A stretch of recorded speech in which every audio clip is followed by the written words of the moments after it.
The great hall of the Galactic Council fell silent as Admiral Tae-min stood at the center podium, and his words echoed through the massive chamber like thunder before a storm. The Admiral was tall and proud with the kind of confidence that came from commanding 50,000 warships, and he spoke with the voice of someone who had never lost a battle in his entire military career. And today, he was about to make history, but not in the way he thought he would. Every species in the galaxy had a representative in this hall, and they all sat in their assigned seats watching the human-like alien declare something that made their blood run cold with fear and disbelief, because what he was saying should never be said by anyone with half a brain in their head. Admiral Tae-min raised his voice and announced that he would lead his massive fleet to attack Earth within the next solar cycle, and he spoke as if he was talking about crushing some minor pirate base instead of declaring war on the most dangerous planet in known space.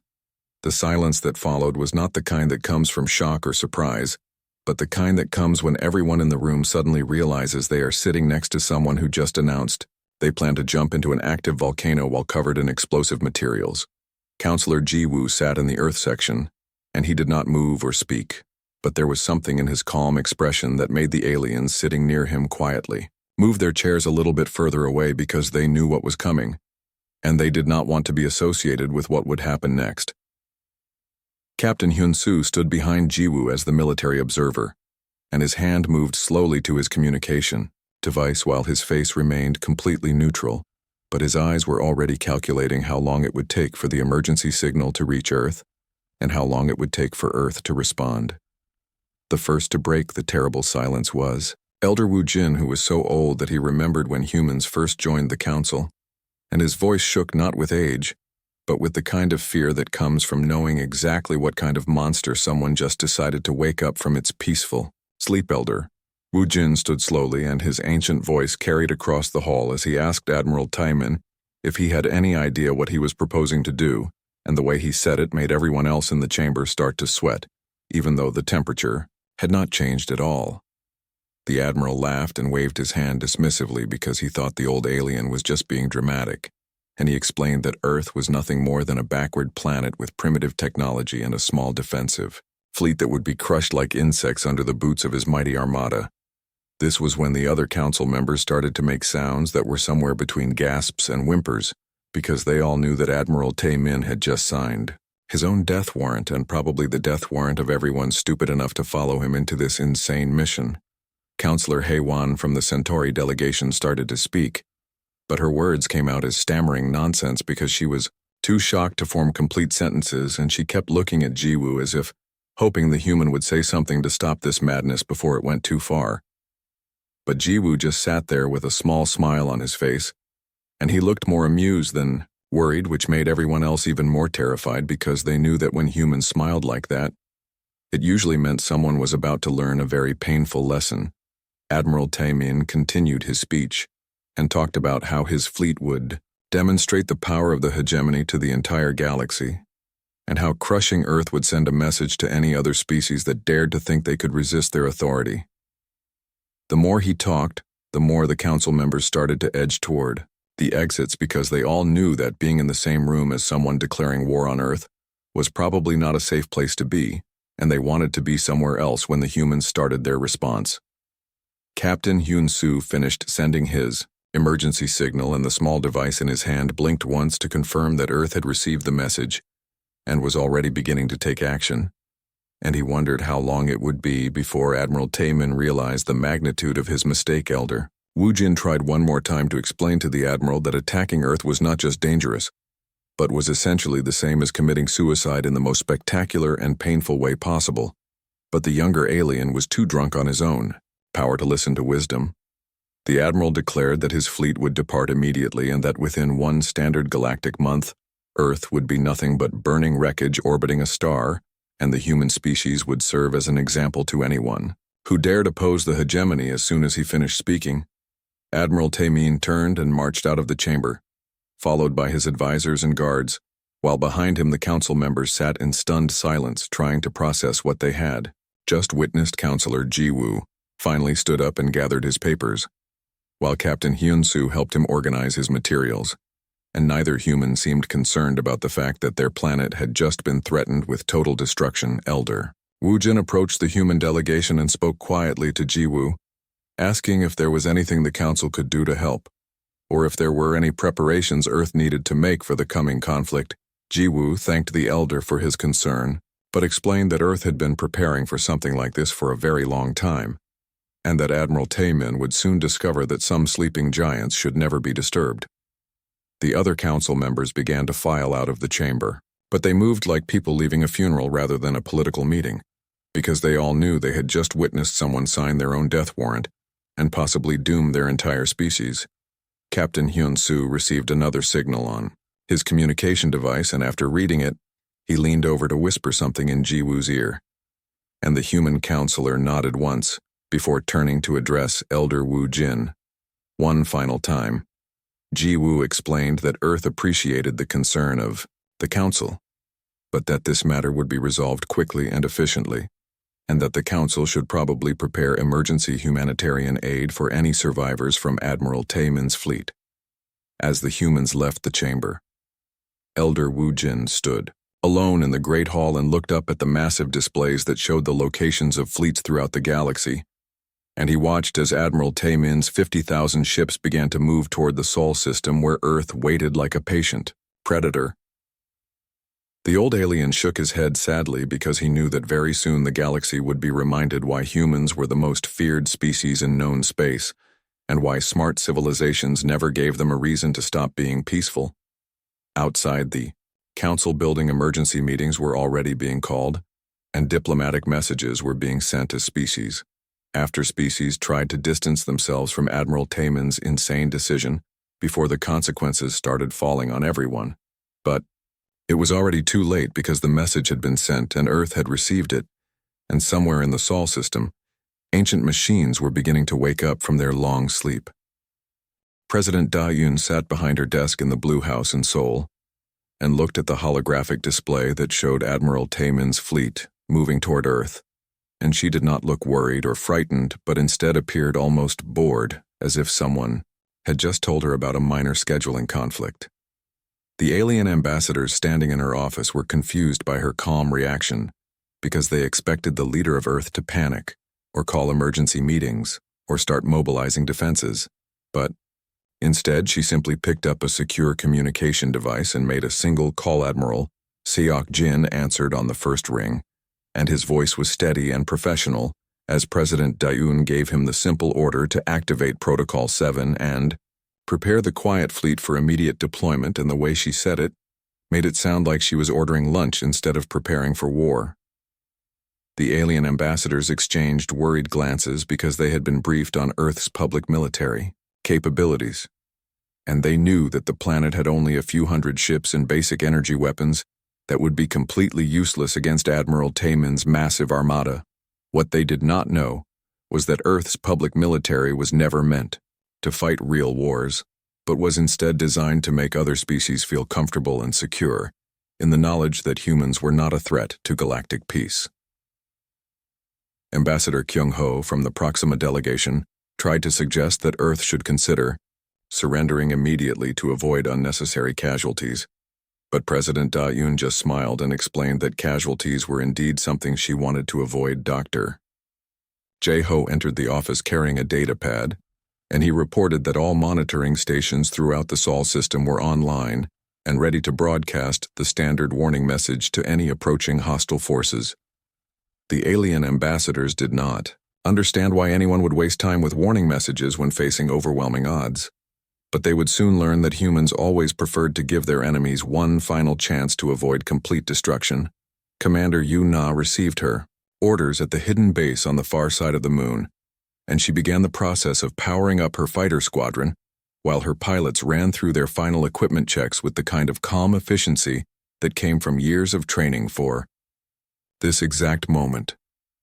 The fighters were not like anything the aliens had ever seen, because human military technology had been hidden behind layers of deception and misdirection for so long that even their closest allies had no idea what Earth was really capable of. Admiral Seok Jin stood in the command center of the orbital defense platform that officially did not exist, and watched as hundreds of similar installations throughout the Sol system began to come online after decades of waiting. In silent readiness, The alien monitoring stations scattered throughout the galaxy detected unusual energy readings from the Sol system,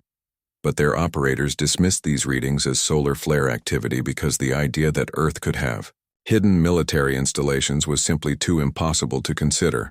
Admiral Taman's fleet continued its approach toward Earth, and his sensors showed exactly what he expected to see, which was a small number of human ships deployed in defensive positions around their planet, and nothing that could pose even the slightest threat to his overwhelming numerical advantage. What his sensors could not detect were the thousands of ships hiding in stealth fields throughout the asteroid belt, or the massive defense platforms built into the cores of dead moons, or the weapon systems that had been disguised as mining equipment for the past 50 years. Commander Inho stood on the bridge of his dreadnought and watched the tactical display that showed Admiral Taman's fleet spreading out across the outer edge of the Sol system like a massive net designed to catch every human ship that tried to escape. The irony was not lost on him, because Admiral Taman thought he was setting a trap when in reality he was walking his entire fleet directly into the most sophisticated killing field that had ever been constructed by any species in galactic history. Lieutenant Su Bin sat at her communication station and prepared to broadcast the warning message that Earth was required to send before engaging hostile forces, and she knew that this would be the last chance Admiral Taman would have to save his fleet from complete annihilation. The message went out on all frequencies, and in all known languages, and it was simple and direct,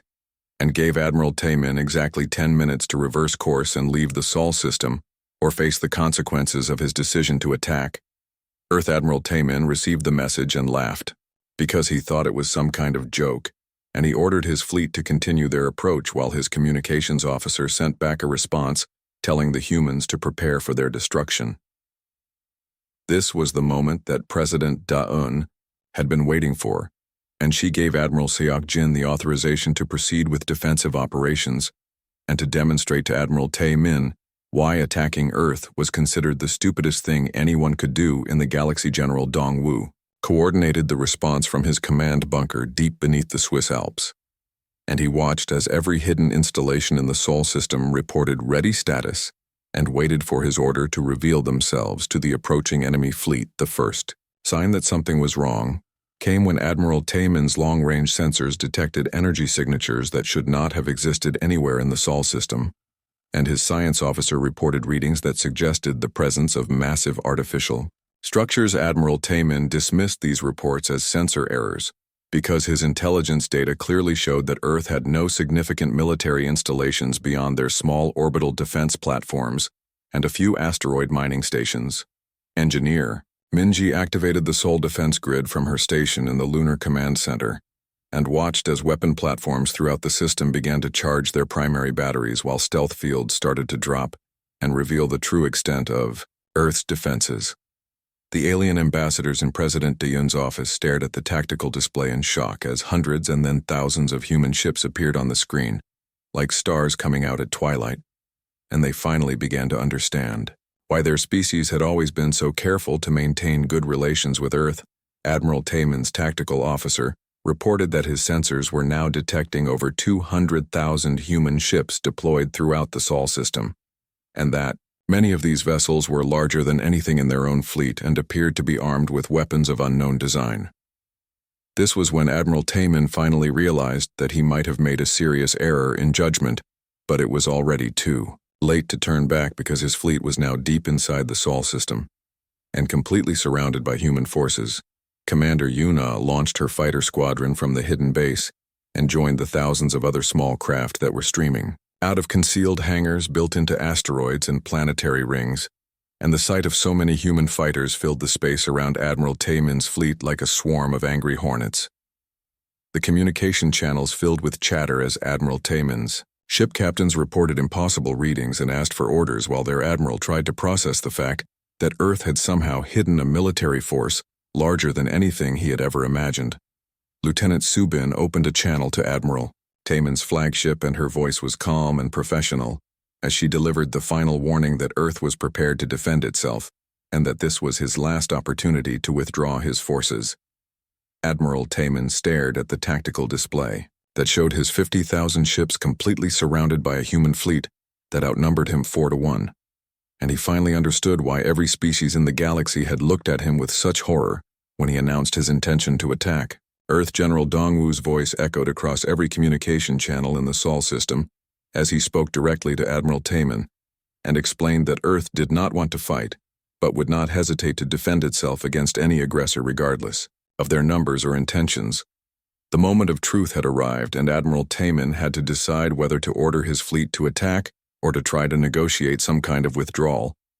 But either choice would determine the fate of everyone under his command. President Dayun watched the display from her office and waited to see what Admiral Taman would choose, while the alien ambassadors finally understood why their species had spent so much effort maintaining peaceful relations with the seemingly harmless humans. Admiral Taman stared at the tactical display showing 200,000 human ships surrounding his fleet, and he felt something cold settle in his stomach as he realized that every piece of intelligence data he had been given about Earth was completely wrong. His science officer reported that the human ships were using technology that was at least 50 years more advanced than anything the hegemony possessed, and that their weapon signatures suggested firepower levels that should have been impossible for vessels of their size. Captain Inho stood on the bridge of his massive dreadnought and watched Admiral Taman's fleet spread across the outer system like insects caught in a web, and he felt no satisfaction at what was about to happen because destroying an enemy who had no chance of winning was not something any professional soldier enjoyed. The human ships moved with perfect coordination as they adjusted their positions to create overlapping fields of fire that would prevent any enemy vessel from escaping once the battle began, and the precision of their movements made it clear that this was not their first time surrounding an enemy. Fleet Admiral Taman's communications officer received frantic messages from his ship captains asking for orders and reporting that their targeting systems could not get solid locks on the human vessels because of some kind of advanced jamming technology that made accurate fire almost impossible. General Dongwu sat in his command bunker and watched the tactical situation develop while his staff prepared targeting solutions for every ship in the enemy fleet, and he knew that the battle would be over within minutes once the order was given to open fire. Lieutenant Subin opened a final communication channel to Admiral Taman, and her voice carried no emotion as she informed him that he had 30 seconds to order his fleet to power down their weapons and prepare to surrender, or Earth would consider his continued presence in the Sol system an act of war. Admiral Taman looked around his bridge at the faces of his officers and crew, and he saw the same fear and confusion that he was feeling, because none of them had ever imagined that Earth could have hidden such a massive military force from the entire galaxy. The 30 seconds passed in silence, and Admiral Taman made the decision that would doom most of his fleet when he ordered his ships to open fire on the nearest human vessels, because his pride would not allow him to surrender without at least trying to fight.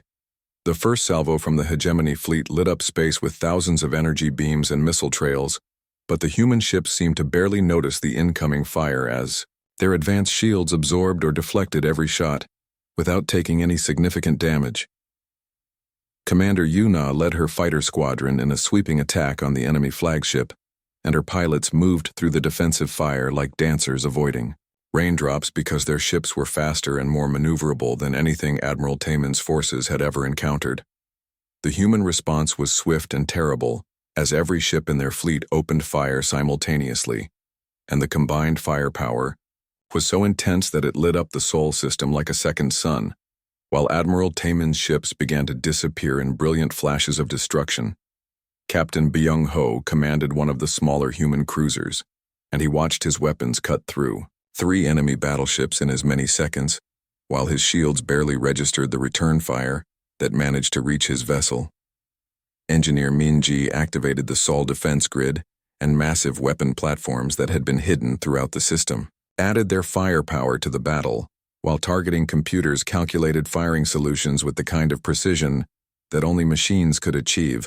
Admiral Taman's flagship shuddered under the impact of human weapons and his damage control. Teams reported that their shields were failing and their armor was being stripped away layer by layer, while their own weapons seemed completely ineffective against the human ships. The battle was not really a battle but rather a systematic destruction of the hegemony fleet as human weapons tore through alien ships like they were made of paper. and Admiral Taemin watched in horror as half his fleet was destroyed in the first 5 minutes of fighting. General Dongwu monitored the engagement from his command center and noted with satisfaction that human casualties remained at 0, while enemy losses mounted rapidly, and he began to consider when to offer the survivors a chance to surrender. Lieutenant Subin reported that over 20,000 enemy ships had been destroyed or disabled, and that the remaining vessels were beginning to break formation as their captains panicked and tried to escape the killing field that the Sol system had become. Admiral Taemin realized that continuing the fight would only result in the complete annihilation of his fleet, and he gave the order for all ships to cease fire and prepare to surrender. But many of his captains were too panicked to hear or obey his commands. Commander In-ho received orders to disable rather than destroy the remaining enemy ships, and he adjusted his weapons to minimum power, while his crew worked to prevent any hegemony vessels from reaching the edge of the system where they might escape. The human fighters swarmed around the surviving enemy ships like wolves herding sheep, and their pilots used precise weapon fire to disable engines and weapon systems without destroying the vessels or killing their crews. Captain Hyun-soo watched the battle from the observation deck of the lunar base, and he felt a mixture of pride and sadness as he witnessed the awesome power that humanity could unleash when forced to defend itself. Engineer Min-ji coordinated the capture operations as human boarding. Parties secured the disabled enemy ships and took their crews prisoner,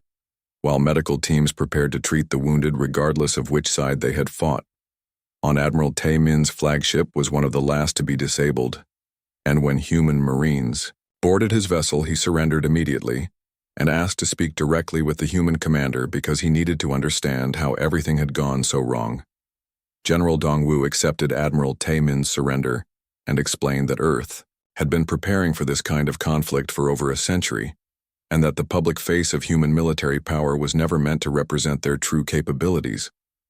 The alien admiral asked why Earth had hidden such massive military strength, and General Dongwu replied that humans preferred peace, but had learned from bitter experience that the only way to maintain peace was to be prepared for war. Commander Yuna led the final sweep of the battlefield to ensure that no enemy ships had escaped, and her pilots reported that the entire hegemony fleet had been either destroyed or captured with no human casualties and minimal damage to their own vessels. Admiral Seok-jin transmitted a report to President Da-eun, confirming that the HFY Sol system was secure, and that the threat had been neutralized with approximately 30,000 enemy ships destroyed and 20,000 captured, along with their crews. President Da-eun received the report in her office while the alien ambassadors stood in stunned silence and tried to process what they had just witnessed on the tactical displays that showed the complete and total defeat of what had been considered one of the most powerful fleets in the galaxy. The battle was over, but the consequences were just beginning as news of the human victory spread throughout the galaxy, and species after species began to reconsider their relationships with Earth and their understanding of human capabilities. Admiral Taemin sat in his cell aboard a human prison ship and wondered how he could have been so wrong about everything, while his surviving officers tried to come to terms with the fact that they had attacked the most dangerous military force in known space. General Dongwu began the process of sorting through thousands of prisoners and disabled ships while preparing reports for the Galactic Council and considering what to do with an enemy that had been completely defeated but not completely destroyed. The Sol system slowly returned to its normal appearance as human ships activated their stealth fields and disappeared from view, once again leaving only the small public fleet visible to any observers who might be watching from a distance. The emergency session of the Galactic Council convened within hours of receiving the first reports from the Sol system, and Elder Wu Jin stood before the assembled representatives, while holographic displays showed the debris field that had once been Admiral Taemin's mighty fleet counselor. Haewon stared at the images in disbelief and asked how it was possible that 50,000 ships could be destroyed so quickly and completely by what everyone believed was a minor planetary defense force with primitive technology. Elder Wu Jin sighed deeply and began to explain the history that most of the younger council members had never been told,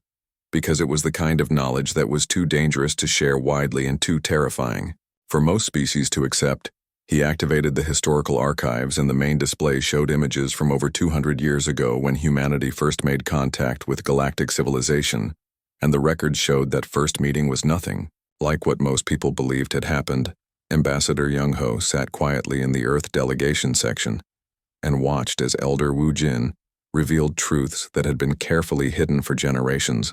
while the other council members slowly realized that everything they thought they knew about humans was completely wrong.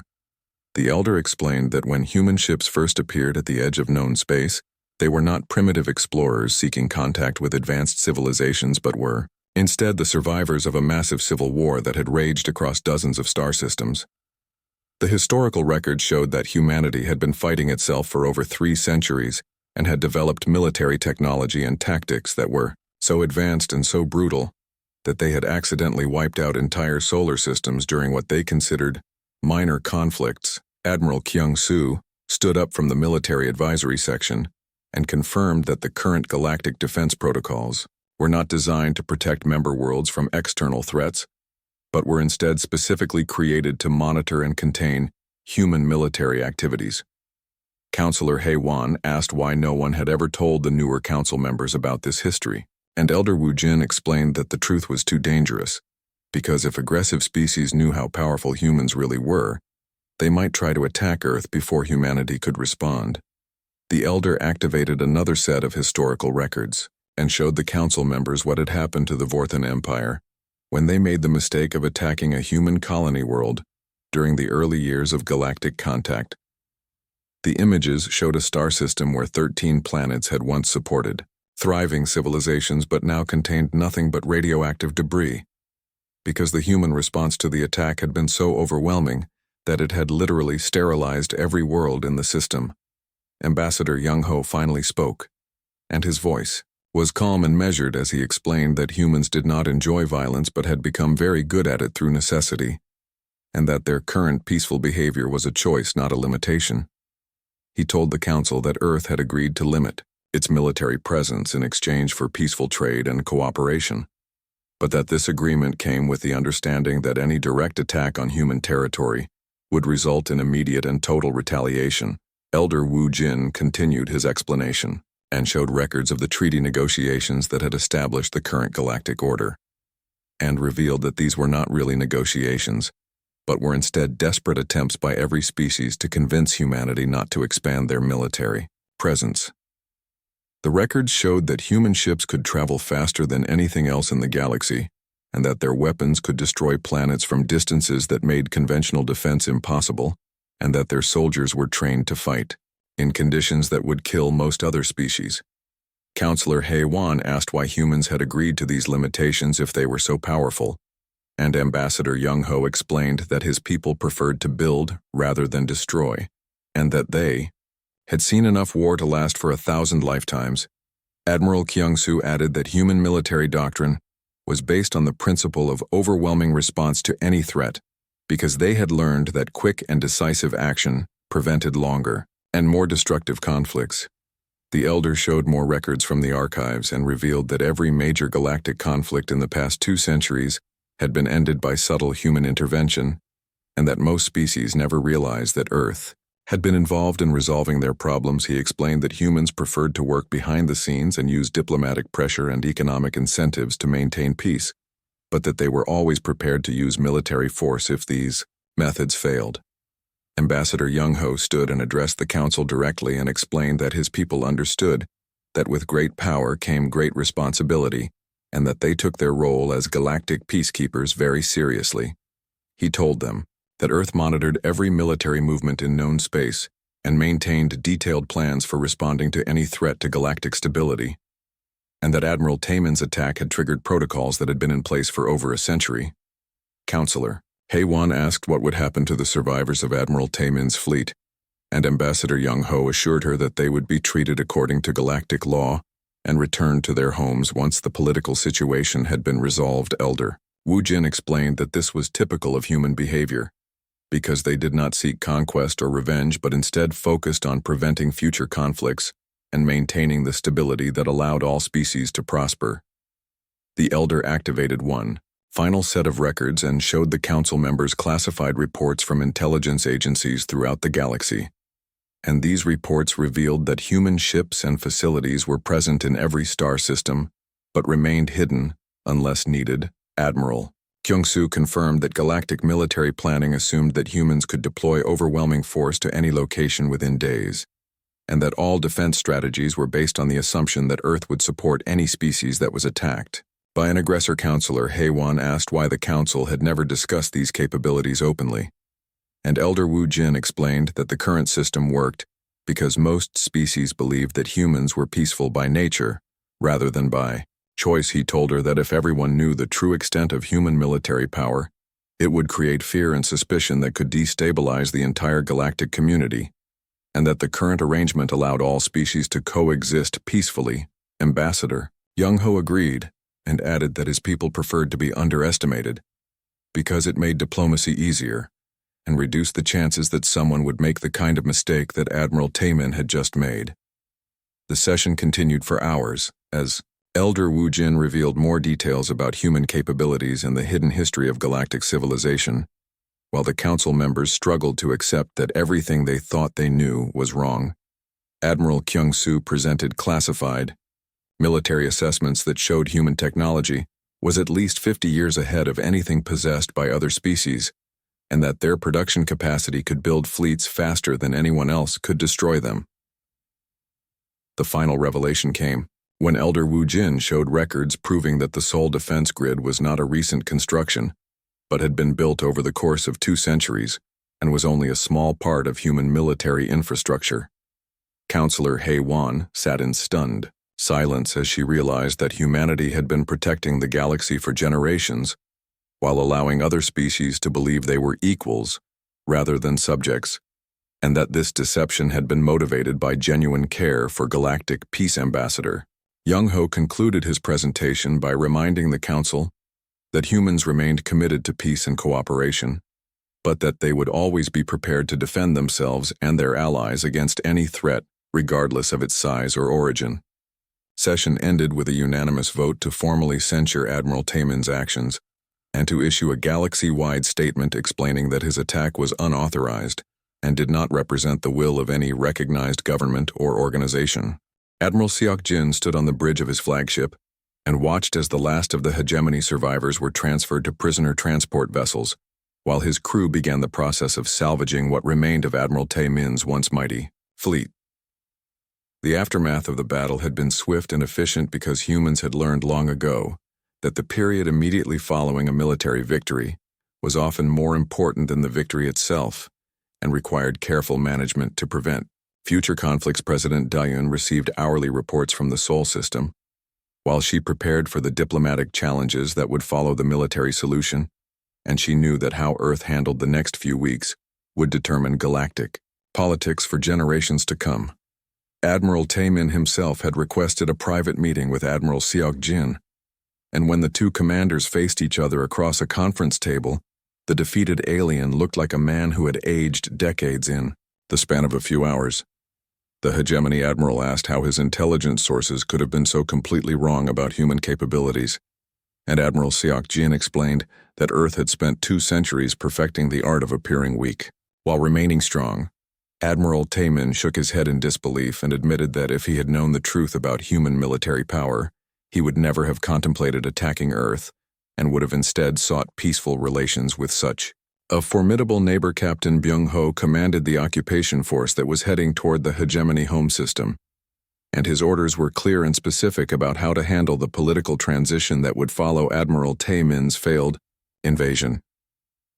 The human fleet that arrived at the hegemony capital was much smaller than the force that had destroyed Admiral Taemin, but it was still large enough to make the point that resistance would be futile, and that cooperation was the only sensible option. Counselor Ji Woo worked with the Galactic Council to establish new protocols for handling aggressive actions against member worlds, and the resulting agreements strengthened the treaty system that had maintained peace for over 2 centuries. The most significant change was the establishment of formal monitoring systems that would give early warning if any species began to build military forces large enough to threaten galactic stability. President Da-un addressed the galaxy through the Council communication network, and her message was broadcast to every inhabited world in known space, so that no one could claim they had not been warned about the consequences of attacking Earth. Her speech was simple and direct, and she explained that Earth remained committed to peace and cooperation, but that any species that mistook human restraint for weakness would learn the same lesson that Admiral Taman had just learned. She emphasized that humans did not seek to rule other species or expand their territory, but that they would always defend themselves and their allies with whatever force was necessary to ensure victory. The political response throughout the galaxy was immediate and dramatic as species after species rushed to reaffirm their peaceful intentions toward Earth and to distance themselves from Admiral Taman's unauthorized actions. Several aggressive species that had been testing galactic boundaries suddenly became much more diplomatic. In their interactions with neighboring civilizations and requests for trade agreements with Earth, increased by over 300%. Captain Hyun-soo oversaw the repatriation of hegemony prisoners, and he was surprised by how many of them expressed gratitude for the way they had been treated during their captivity, because they had expected much harsher conditions. The human approach to prisoner management reflected their overall philosophy about conflict resolution because they understood that how you treated defeated enemies often determined whether they would become future allies or future threats. Dr. Jae-ho prepared detailed reports on the battle for the Galactic Military Archives, and his analysis showed that human weapons and tactics were so advanced that no known military force could pose a significant threat to Earth. These reports were classified at the highest levels, but summaries were shared with allied species to ensure that they understood the protection that came with maintaining good relations with humanity. General Dongwu coordinated the gradual withdrawal of human forces from the Sol system as ships returned to their hidden bases and stealth fields were reactivated to make the massive defense network invisible once again. The transition back to normal operations was seamless because humans had practiced these procedures countless times, and every officer and crew member knew exactly what to do. To maintain the illusion of a peaceful and lightly defended world, Admiral Kyung-soo worked with the Council Military Committee to update threat assessments and defense protocols based on lessons learned from Admiral Taman's failed invasion and the human response to it. The new protocols included provisions for rapid human intervention in any conflict that threatened galactic stability and formal recognition of Earth's role as the ultimate guarantor of peace. Ambassador Young-ho spent weeks in meetings with representatives from dozens of species as they sought reassurance about human intentions and guarantees about future protection from aggressive neighbors. His message was consistent across all these meetings, and he explained that humans wanted nothing more than to live in peace, but that they would always be prepared to defend that peace against any threat. The hegemony home system experienced a rapid change of government as moderate leaders took control and immediately began negotiations with Earth to establish new diplomatic relations. Captain Byung-ho supervised these negotiations, and his instructions were to be generous with the new government, while making it clear that any return to aggressive policies would result in immediate human intervention. The new hegemony leadership was eager to cooperate, because they had seen what happened to the last group that decided to oppose Earth, and they understood that their survival depended on maintaining peaceful relations. Elder Wu Jin established a new tradition in the Galactic Council chamber, where every new member species and every newly elected leader was required to review historical records of human military capabilities. This educational program was designed to ensure that future generations would understand the consequences of aggressive actions and would choose diplomacy over military force when resolving disputes. The records included detailed analysis of Admiral Taemin's defeat and the aftermath that followed, and every student was required to pass a comprehensive examination before being certified for diplomatic service. Counselor Hae-won became one of the most effective advocates for this program because her own shock at learning the truth about humans convinced her that ignorance was too dangerous to tolerate. The galaxy settled into a new period of stability as the lessons of Admiral Taemin's defeat spread throughout known space, and species that had been considering military expansion quietly abandoned their plans. Trade flourished as civilizations focused on economic development rather than military competition, and technological advancement accelerated As resources were redirected from weapons to peaceful purposes, President Dayun concluded her final report on the incident by noting that the best victories were those that prevented future wars rather than simply winning current ones. She observed that Admiral Taemin's defeat had probably prevented dozens of other potential conflicts because it had reminded the galaxy why peaceful cooperation was always preferable to military confrontation. The Sol system returned to its normal appearance, as a quiet backwater with a small defensive fleet and modest industrial facilities, while the vast military infrastructure remained hidden, and ready Elder Wu Jin's final words to the newest council member summarized the lesson that every galactic leader needed to understand about humans and their role in maintaining peace. He explained that the most dangerous species in the galaxy was not dangerous because they loved war, but because they were so terrifyingly effective at it while preferring peace above all else. The Elder concluded by warning that anyone who gave humans a reason to stop preferring peace would quickly discover why every intelligent species in the galaxy worked so hard to keep them happy.